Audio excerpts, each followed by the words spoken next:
tonight I mentioned Trevor Redcliffe, who I think was an enormous visionary. As it turned out, and I didn't even realise it, he had a medical problem of a depression issue. I certainly didn't realise it. John Jemison, who was one of those visionaries from a very early age. When he was 24-year-old, he was doing deals, buying and selling real estate companies, let alone offices, whole companies. Promoting estates, getting John Pigeon under his wing and building high-rise buildings. He was an absolute genius, and he's still alive. I'm 58, he must be 62 or 65, and he probably burned himself out, but he was just an absolute genius. Everything he touched was just turned to gold. And the people who would talk about following, like, if he rang up 3 people and said, I need a couple of million extra to tip into this project, they'd have the cheque on his doorstep on Monday in case someone beat them to it. That's how much support he had. And, that's what you develop. You develop a bit of momentum as you go. Don Cunnington was a guy who only slept 3 or 4 hours a night. Still does. He's one of those high IQ, extraordinary high IQ. He got out of the development business and went into finance overnight, just decided that he was going to go into finance. He was going to become a banker because bankers had no risk, whereas property developers are doing all the risk. I'm sick of this risk. I'll be a banker. So he set up this finance operation. He'd be mid-60s now, I guess, but coming back to Queensland to live, he's been in New South Wales.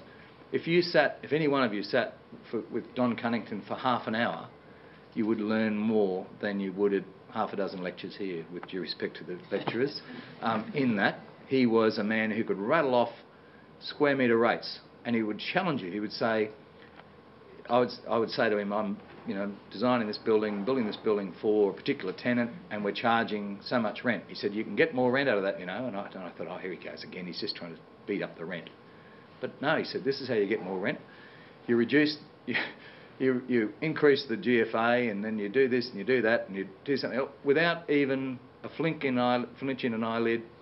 One look at the plans, he could tell you how to improve it and make more money out of that project, and then you'd go off and do it. Next person in the office would come and go through the same thing. Absolute genius.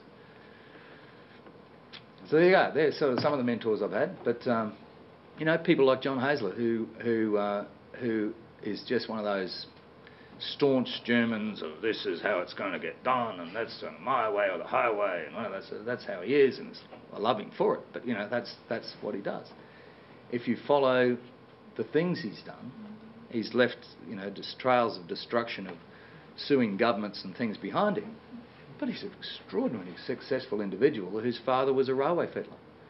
He's how could you argue with that in a finance sort of terms? But he has taught me to always have cash reserves.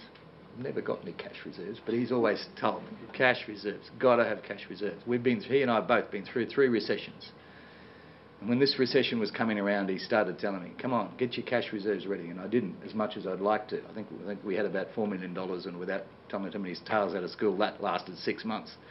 Because, the banks started crimping the ratios and calling up loans and wanting a million here and a million there, and when you've only got 4, it doesn't take long to take it out. So we ended up having to sell a few small projects. As I've said before, I'm very grateful we're still in business, but we're probably still in business because we had a good spread of assets and we're able to sell things quickly, but we also had some great friends like John Hazler and like Scott Hutchinson and strong builders and things who we couldn't always pay the first progress payment to, but eventually did. And they've always trusted us to pay it.